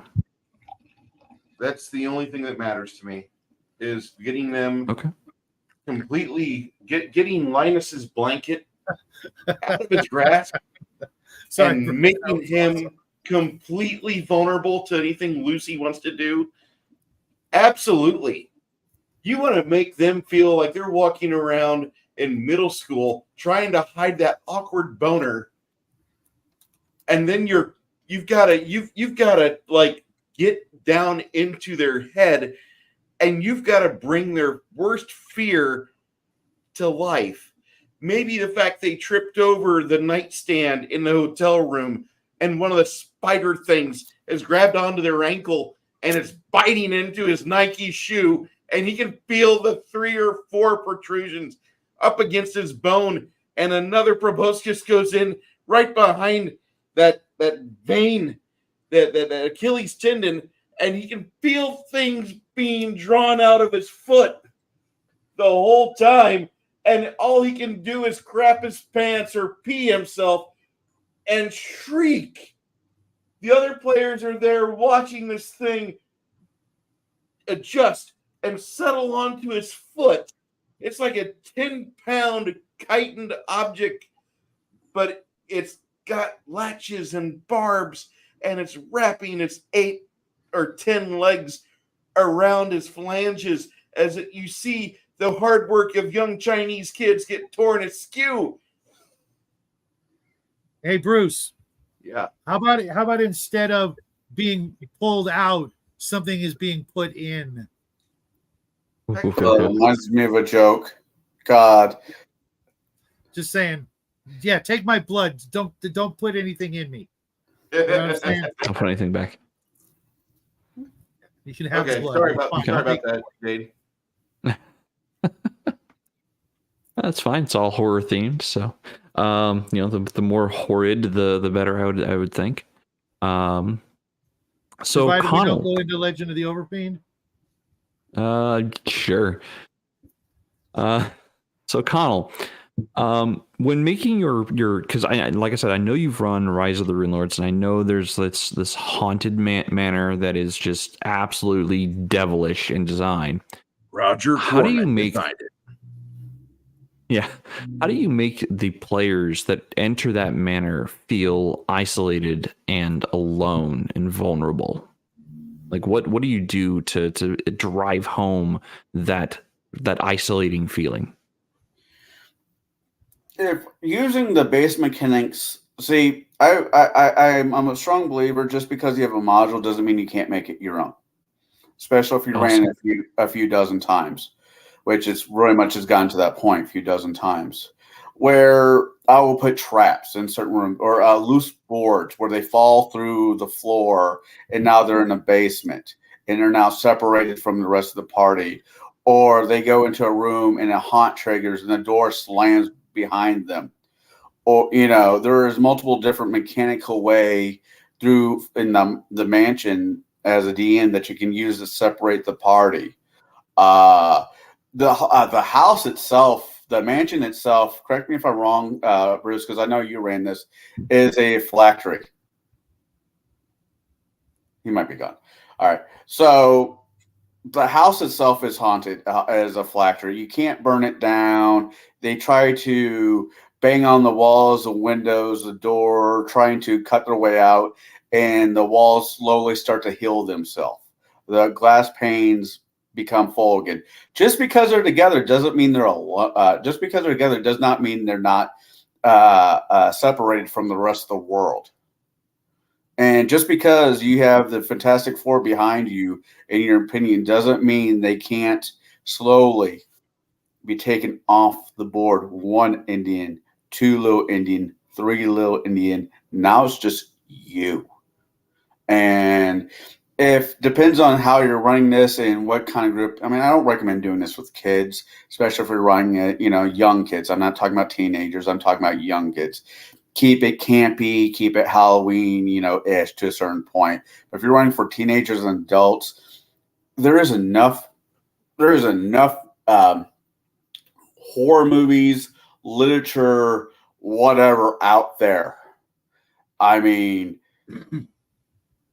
out there that you can steal little nuggets from. For example, I am going to bring this up because I did use it.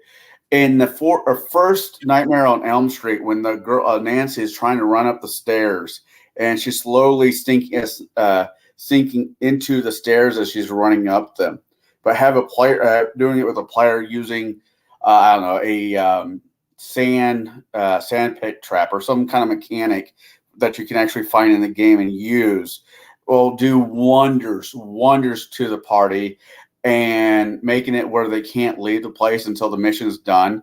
The separation from being able to leave, not being able to get out on their own choice, but when the house, or if it's Ravenloft, when the greater evils decide to let you kick you out, but that disconnection from the outside will do more mental harm to the players than, as I said, anything else will. Okay. One of my favorite things to do, someone said it earlier, is pit traps. I separate my party sometimes via magical means, via mechanical or physical means. And, sometimes a player might get teleported somewhere else in the labyrinth or the area, but they'll leave behind a illusory duplicate of themselves, maybe a full-on like doppelganger of themselves that is working against the party's interests subtly. Not entirely like up against, not trying to just outrightly kill them, but to work them in such a way that the character feels like they're helping, but they're not. And Bruce had it up earlier, Betrayal at House on the Haunted Hill, or House on the Hill, or even the Betrayal at Boulder's Gate. They're both board games, but you can use the haunt mechanics from either of those games to instill an agent against the players. And it could be, a character triggers a trap while they're alone, like completely alone, and it's an instant death mechanic. The character's dead. And then you hand the player a note explaining what has happened to them and that they are now an agent against the party. And here is their goal, their new goal that they have to try to achieve. And the party has to figure out, what's going on. I have run those events, and some players don't appreciate the player versus player aspect of it. Other players have really, really enjoyed taking that on, and I've had it's a mixed bag. Some groups like it, some groups don't. Know your players before you do something like that. So the last question for the evening, I'm going to skip to the very last one, is: do you allow for happy or decent endings to your horror-themed games? Or do you instead instill a lasting sense of dread at the end of the horror-themed game session? For this one, I'm going to start with Bruce. Do your horror games end happily, or is there something left behind? I will. It's going to depend on one thing. Is this a one-shot with no real emotional strings to the characters that you have in front of you?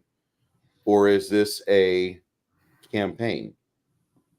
If it's a one-shot, it's ending like a Cthulhu story. You're either going off in the I Love Me jacket to the funny house where you get to have oatmeal every day for every meal. Pudding! Pudding? Pudding!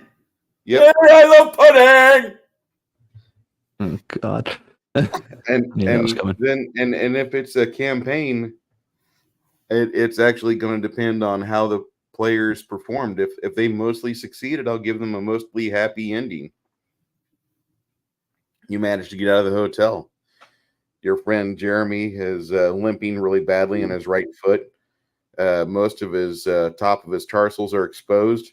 Something looks like it's been put in right behind his ankle next to the Achilles.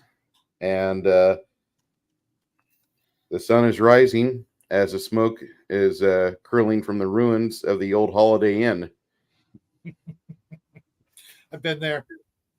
So you can look at that one way or another. I mean, I would prefer to continue that in the next session, but the entire time tonight, I was planning on talking about our experience with the first adventure in the Horror on the Orient Express. Hmm.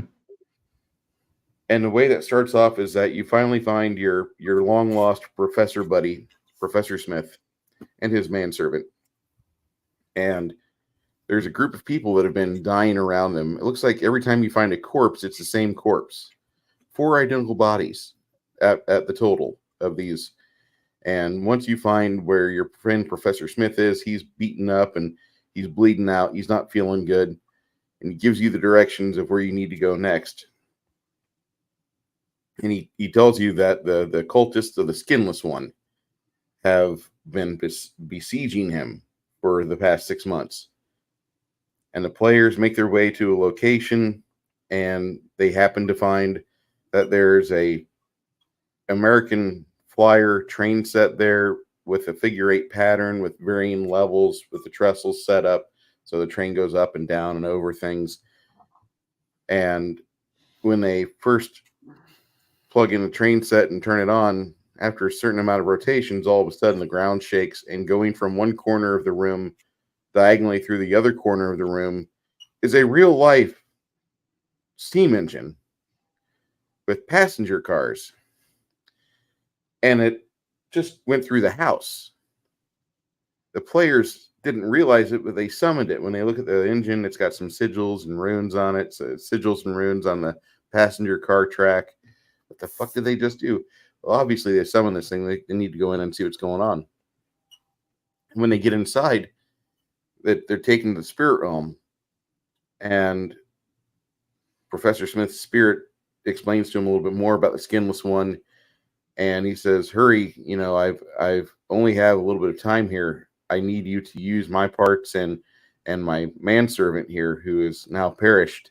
And about that time, the doors of the coach get beat open, and zombies from the other passenger cars start coming in. And the players have to take the intestines from these 2 men that gave them the quest for this entire campaign. They have to loop it into a over and under figure 8 track and take the heart of Professor Smith and pass it over the intestine so many times while another player is trying to fend off the zombies from attacking them while they're doing this macabre game of the train on the track. This train is mindlessly speeding through the spirit world. You can see things going on outside, but it looks like it's a wireframe or ethereal plane type deal where there's not a lot of real solid items. There's just the train track, which endlessly spirals into oblivion. And the players are on that. They're trying to pass his heart across this figure 8 track with various levels, but it's the heart is the train and the intestines the track, and you have to put in more stuffing to get the elevations right. Now we can pass the heart around. And finally, when you're done, you might have 2 out of 5 people that have survived that first adventure. The entire time, it's just the most macabre thing. If you can still get a hold of like the guts of a cow or horse, I recommend doing that. I wasn't able to do that in the 3 times I ran this campaign, but I wanted to. The best I could do was I did bring a sheep's brain to the game store, the final campaign run I did, and the game store owner smelled it when I opened up the canister, because they used to sell sheep brain at the store along with cow's tongue and other things. But I pulled that open and they immediately damn near kicked me out. They're like, throw that in the dumpster behind the building. Go wash your hands 3 times. So Wow. It was. Okay. It was. What about? Go I, ahead. I just wanted to. During that whole time, the escalation kept building. I had a thesaurus right next to me as I'm running, and I would have to research words real quick and try to impromptu assemble the flavor text as things were going either for the worse or for the better. And I think that's very important. Whenever you run a game, you do want to have a good grasp of the vocabulary of the language you're using. So you want to possibly brush up on your thesaurus work and your dictionary. It wouldn't be a bad thing. Okay. So, what about you, Mar? Do your horror stories end with a bittersweet ending or with something left behind? Well, this goes to the whole it depends things. It's like did the people fail? Well, then they probably died before they got to the end of the story, which but it's kind of like what you said earlier about if it's a one shot, then you can just be like, oh yeah, by the way, you're marginally less screwed than you were before, but it's a different kind of screwed, not a lack of being screwed. Um, okay, one of my favorite endings for a one shot that I ever did was Yield Geek did a Call of Cthulhu game where a big part of the plot was getting shifted through time by eldritch forces that we didn't understand, and we needed to figure out how to break the cycle of getting shifted through time repeatedly because we didn't want to be stuck hundreds of years in the past. Well, you see, the plot twist at the end of it was that this process of breaking the cycle also meant that we changed history. And when we get back to the present, we're like, yay, it's our own time. And we're like, why are the street signs written in German now? Yeah.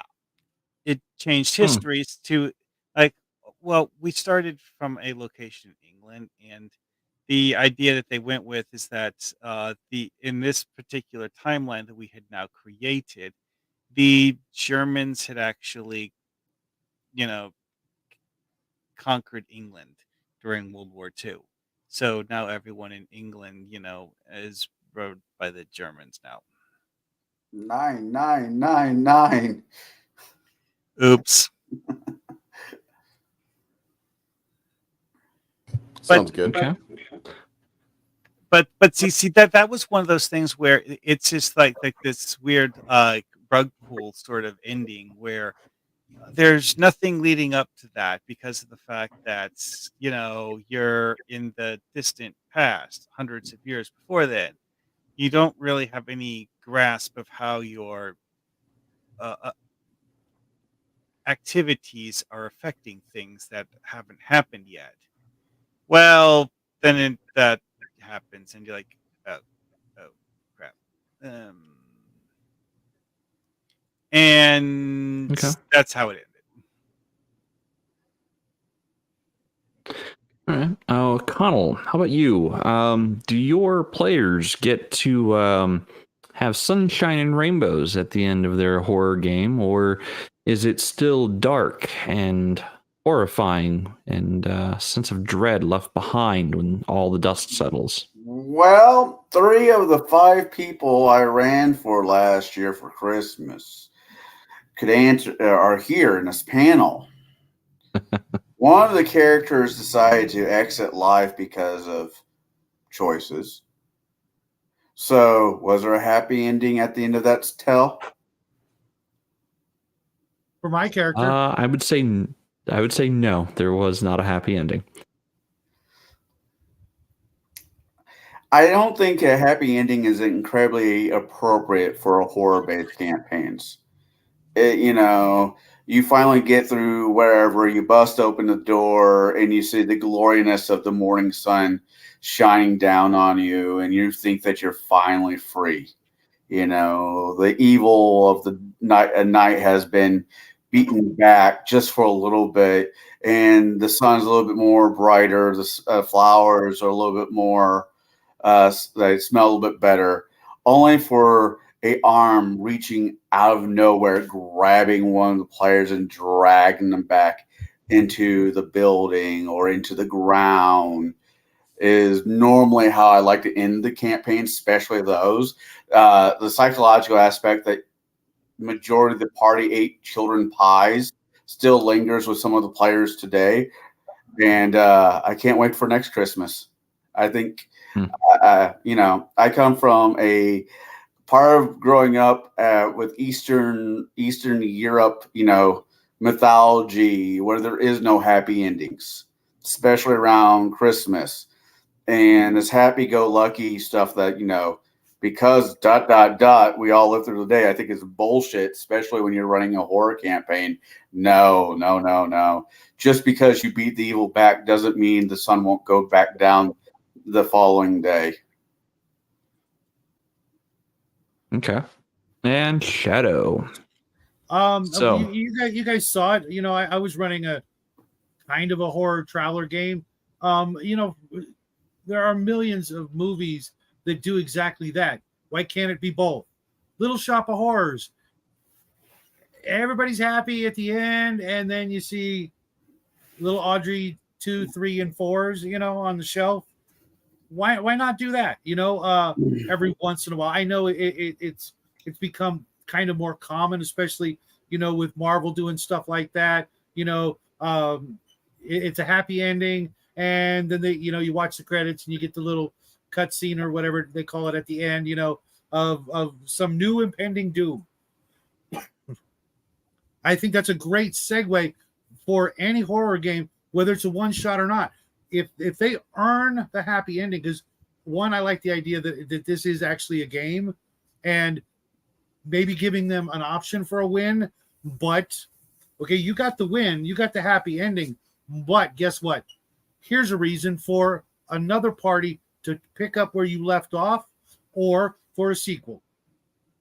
If you do the right, end credit scene, and the players go off oblivious to all their stuff, but now you've opened it up for a whole new group of characters to go through the same fresh hell, just with a little bit different, flavor, so to speak. Why not? Now, I wouldn't recommend doing that every time unless you got something going with your group and they're totally cool with that. They want to keep like maybe you come up with a really great bad guy for your horror trope, series or whatever. And okay, they've made it through this session. They get the happy ending. Now they want to do it again, but with a different party, little bit different situation, maybe a different location, kind of like maybe like the Predator movies or something like that, or even the Alien movies. Maybe one character, stays with the whole story. Ripley comes into the next movie and the next movie, but everybody else, they're, well, how it worked out for all of them. Game over, man. Game over. For every last one of them.